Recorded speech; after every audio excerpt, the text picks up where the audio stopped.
लोगों को धन्यवाद देता हूँ कि अंधेरों को पोषने के बजाय एक दीपक जलाने का कहीं सराहनीय प्रयास कर रहे हैं। इसके लिए मैं उनका हृदय से धन्यवाद देता हूँ।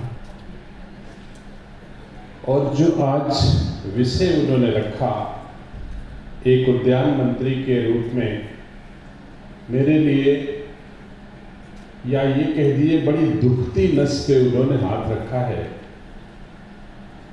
किसान भी हूँ और उद्यान का मंत्री भी हूँ, इसलिए गहराई से समझता हूँ कि जब भी किसान कोई उपज तैयार करता है और खेत से लेकर के बाजार तक बहुत कुछ खराब हो जाता है, तब दर्द बहुत होता है।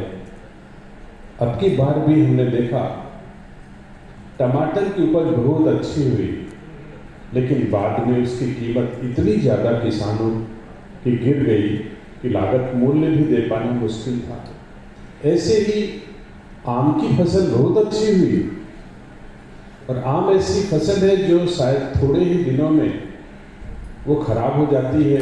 अगर उसका उपयोग ना कर पाएँ अथवा उसका मूल्य हम ना ले पाएँ तो बहुत दिन तक उसे रोका नहीं जा सकता। ऐसे ही प्रयास जो मल्टीपर्पज चेंबर कोल्ड स्टोरेज वाले AEEE के द्वारा जो वर्कआउट किए गए हैं, हमारी जो चर्चा हुई थी, वैसे यहाँ तो चर्चा केवल आलू की हुई थी, लेकिन जब हमसे PS ओझा और आपकी टीम मिलने गई थी तो आलू के साथ आम, केला और तमाम सारी सब्जियों पर भी चर्चा हुई थी कि इस तरह के हम कोल्ड स्टोर्स को आगे बढ़ाएंगे जिससे किसानों की हानि कम हो, और फिर जो कोल्ड स्टोर स्थापित हैं उन कोल्ड स्टोर्स में कम लागत में उनका रेनोवेशन करके और मल्टीपर्पज कोल्ड स्टोर के रूप में हम उनको कैसे तब्दील कर सकते हैं। तो ऐसे प्रयास आपके द्वारा किए जा रहे हैं। मेरा आग्रह है, 4-5 जिले के कोल्ड स्टोरेज लोग हैं, वैसे तो हमारे उत्तर प्रदेश में लगभग हर जिले में कोल्ड स्टोरेज हैं, कम ज़्यादा हो सकते हैं। मैं तो अपने कोल्ड स्टोर संचालकों से आग्रह करूंगा सबसे पहले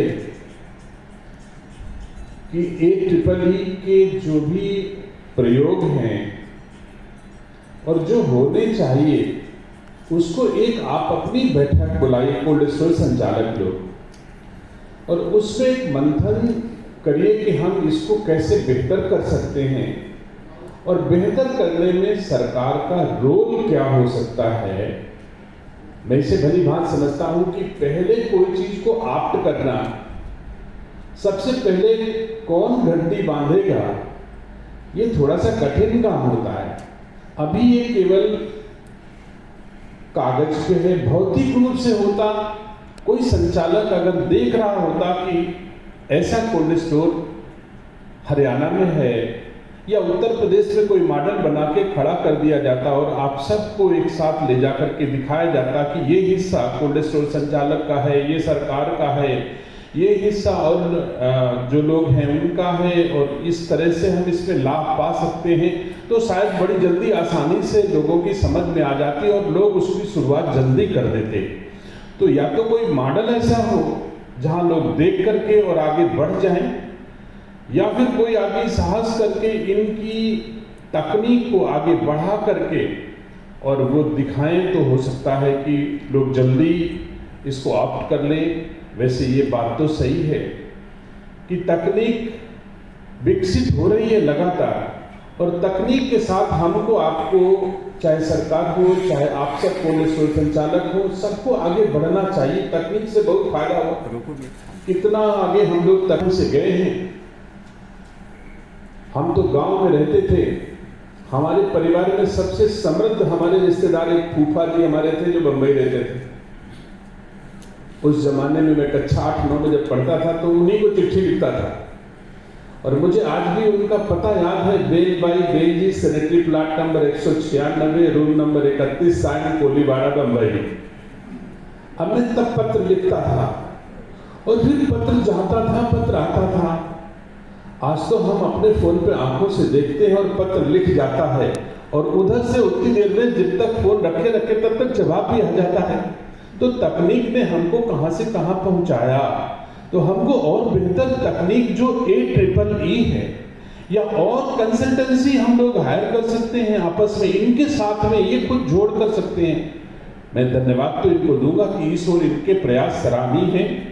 बिजली की खपत कम हो और ज्यादा कमोडिटीज को कोल्ड स्टोरेज में रखने के लिए किसानों की जरूरत पूरी हो, ऐसे काम अगर आपके द्वारा किए जा रहे हैं तो बहुत ही सराहनीय है। हमको आपको बढ़ना चाहिए, लेकिन इसमें सरकार का रोल कैसे हो। हम लोग जानते हैं जैसे पहले केला की खेती उत्तर प्रदेश में कम होती थी। केला की खेती सरकार ने सब्सिडी देकर के शुरुआत की। बहुत किसानों ने सब्सिडी के मोह में ही केला की शुरुआत कर ली। अब सब शुरुआत तो हो गई। जब केला की शुरुआत हो गई, आज की तारीख में हमसे कभी कोई सब्सिडी मांगने नहीं आता, लेकिन केला बहुत अच्छी उसमें हमारे यहाँ पैदा हो रहा है। कभी कोई भुसावल, कभी इसका नाम लेता था। मैं तो समझता हूँ बहराइच के आसपास चले जाओ 7-8 जिलों में तो आपको केला ही केला दिखता है। तो किसानों ने इसको ऑप्ट कर लिया, चुन लिया कि हमारे फायदे का सौदा है और हमें इसे करना चाहिए। ऐसे ही कोल्ड स्टोर संचालकों को भी महसूस हो कि इसको हम इस रूप में करेंगे तो हमारा इस रूप में फायदा होगा और किसानों को ऐसे फायदा होगा। मैंने अपने सरकार के पहले कालखंड में मैंने बरेली का एक दौरा किया। तो बरेली में हॉर्टिकल्चर और मंडी के दोनों ऑफिस, एक सड़क इस पार है, एक सड़क इस पार। तो पहले मैंने मंडी का निरीक्षण किया, उसके बाद हॉर्टिकल्चर गया। उसके बगल में एक कोल्ड रूम बना था। वो कोल्ड रूम एक बड़ा मल्टीपर्पज कोल्ड रूम था, जिसको जैसे मान लो आप कोल्ड स्टोर चलाते हो, कोल्ड स्टोर एक बार भरा जाता है तो 6 महीने में खोला जाता है। था कोई तिथि होती होगी, 2-3 महीने 4 महीने से पहले तो उसे नहीं खोला जाता।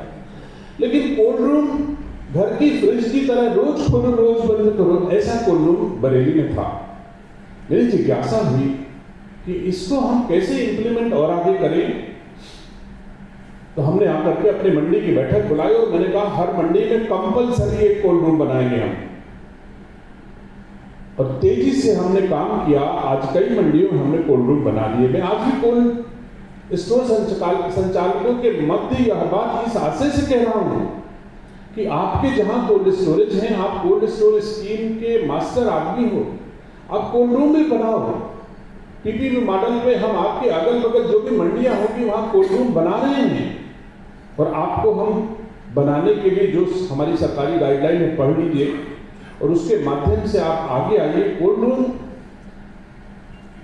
मंडियों में जो पेरिशेबल आइटम है, मान लीजिए कोई टमाटर 5 कुंतल लेकर के आता है, पहले दिन उसका 1 कुंतल बिका और अगर रखने की जगह नहीं 4 कुंतल मंडी में रखा है तो अगले दिन 1 कुंतल बिकेगा तो पहले वाले कुंतल से दूसरे वाले कुंतल की वैल्यू डिप्रिशिएट हो जाएगी और 5वें दिन जो 5वां कुंतल बेचेगा उसकी वैल्यू इतनी डिप्रिशिएट हो जाएगी कि पहले वाले कुंतल पर उसका असर पड़ेगा कीमत पर। और अगर कोल्ड रूम होगा, पूरा 5 कुंतल उसने कोल्ड रूम में रख दिया और रोज 1 कुंतल निकाल करके बेचेगा तो 5वें दिन भी उसकी वैल्यू वही रहेगी जो पहले दिन वैल्यू रहेगी। इसके अलावा हमने उसमें कोल्ड रूम में देखे कि बहुत सारा जो सूखा मेवा है वो भी लोग कोल्ड रूम में रखते हैं, क्योंकि बाहर अगर रखते हैं तो वो सूखन उसमें आ जाती है और कोल्ड रूम में रखते हैं तो वो थोड़ा सा और ऑब्जर्व कर लेता है नमी को, जिससे उसका वजन बना रहने के बजाय बढ़ जाता है।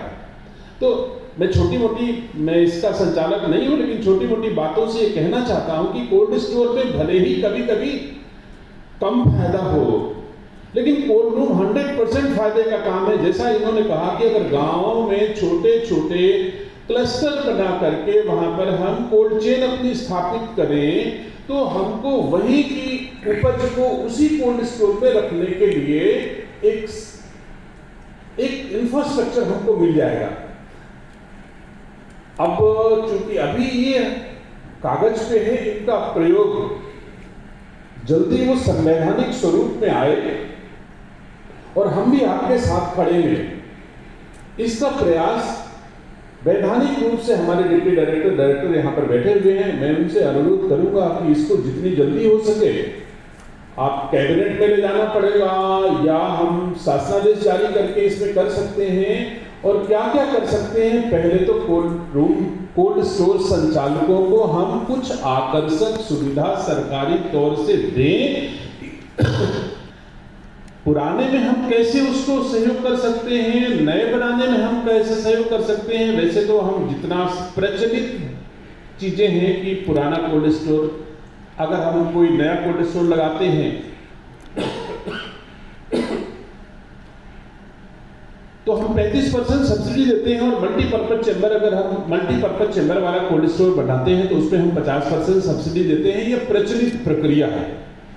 लेकिन जैसा AEEE का कहना है, इनका प्रयोग है कि हम पुराने कोल्ड स्टोरेज को कैसे मॉडिफाई करें कि वो मल्टीपर्पज चैम्बर में तब्दील हो जाएं, अथवा उनका इंसुलेशन ऐसा हो जाए कि बिजली की बचत हो जाए, अथवा और किस रूप में कर सकते हैं। तो ऐसा प्रस्ताव या तो कैबिनेट में ले जा करके, या शासनादेश जारी करके, या भारत सरकार से कुछ मार्गदर्शन लेकर के हमको करना चाहिए। लेकिन इसमें सरकार की हिस्सेदारी बड़ी हो, ऐसी व्यवस्था हमारे निदेशालय को करनी चाहिए, क्योंकि ये बड़ी जिम्मेदारी अगर हम निभाएंगे तो जो लार्जर इंटरेस्ट है हमारा, कि हमारा टमाटर खराब हो जाता, धनिया खराब हो जाती, जितना परिस्थिति, आम हमारा खराब हो जाता। आज तक आम को कोल्ड स्टोर में रखने का कोई प्राविधान हमने विकसित नहीं किया होगा। AEEE ऐसा कुछ कर सकता है कि हम उसको कैसे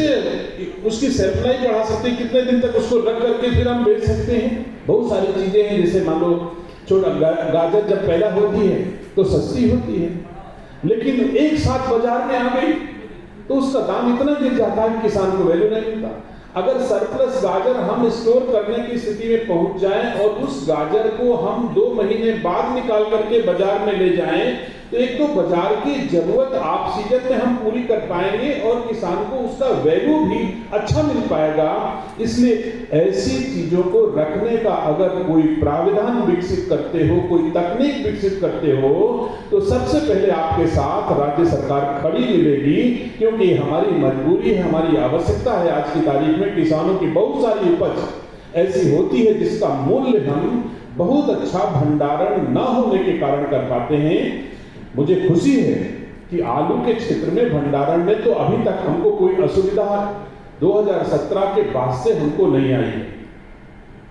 पहले आलू सड़ जाता था, खेतों में भंडारण के लिए लोग ले नहीं जाते थे, भंडारित करते थे तो निकालने नहीं जाते थे, और निकाल के ले आते थे तो सड़कों भी सड़ जाता था। ये मैंने अपनी आंखों से देखा है, आलू की ये स्थिति देखी है। लेकिन ईश्वर की कृपा कहिए कि जब से मैं मंत्री बना हूं तब से आज तक कभी आलू ऐसी स्थिति में नहीं आया है कि भंडारण में कहीं ऐसी असुविधा हो। इस पर मुझे गर्व है और परिश्रम भी मैं करता हूं, इसमें कोई दो राय नहीं है। आप लोगों ने देखा होगा कि मेरा पैर फ्रैक्चर था, अपने जिनकी तीसरी चौथी पीढ़ी कोल्ड स्टोर के संचालन में है, उन सबके अनुभवों के साथ मैं जरूर चाहता हूं कि कोई अवसर निकालिए तो हम अपने उद्यान विभाग के अधिकारी और एक AEEE के लोग भी अथवा कुछ और स्पेशलिस्ट हमको मिल जाए तो, और कोल्ड स्टोर के सीनियर 10 लोगों के साथ हम लोग बैठे, एक मंची जब व्यवस्था हो जाती है तो बहुत सारी ऐसी हम बोलते हैं जो केवल आपको अच्छी लगनी चाहिए, और जब टेबल पे बैठते हैं तो बहुत सारी ऐसी चीजें बोल लेते हैं जो अच्छी लगे चाहे ना लगे, लेकिन उपयोगी हो तब हम बोल पाते हैं और आप भी बोल पाते हो। तो जब हमारे साथ आप हमारे घर की टेबल पे या हमारे ऑफिस की टेबल पे बैठेंगे तो हो सकता है कि इसका सोल्यूशन ज्यादा बेहतर हम और आप मिल करके निकाल के एक दूसरे से लड़े झगड़े और फिर उसके बाद जो रास्ता निकलेगा वो अच्छा निकलेगा। इसलिए मेरा आग्रह आप सबसे है कि बेहतर रास्ते की तलाश में हम लोग भटकने के बजाय एक दिन ऐसा निकाले समय लेकर के कि हमारे उद्यान के सभी अधिकारी हों, AEEE के लोग भी हों, और जो बहुत अनुभव रखने वाले लोग हैं अथवा हमारे उत्तर प्रदेश के विभिन्न क्लाइमेटिक जोन्स हों या आलू के क्लस्टर्स हों, उनके लोग हों। आलू के क्लस्टर अकेले काम नहीं है, हमको तो बहुत सारे क्लस्टर्स जहां जहां जो होता है चाहे टमाटर की खेती होती हो, चाहे गाजर की खेती हो, चाहे मटर की खेती हो। मटर में तो बहुत अच्छा काम लोगों ने किया है। मटर के लिए तो इस समय हमारे हिसाब से जो IPF यूनिट्स हैं ठीक ठाक लग गई हैं। अभी मैं बागपत में गया था, एक शुभारंभ किया, मुझे खुशी है कि 13.5 करोड़ सब्सिडी हमारे डिपार्टमेंट ने उस IPF के लिए दिया था। और मैं गया हूँ तो देखा हूँ कि सीधे सीधे मटर के बोरे खोल दिए जाते थे और वो क्लीन करके, साफ करके, फ्रीज करके 5 किलो से 50 किलो तक की बैगिंग में रख दिया गया। अब जब ऑफ सीजन आया 3 महीने बाद, पता चला दुबई में आज की तारीख में 5 गुना दाम हो गए, 8 गुना हो गए, 10 गुना दाम हो गए। तो बड़ी आसानी से हमारा मटर चला जा रहा है।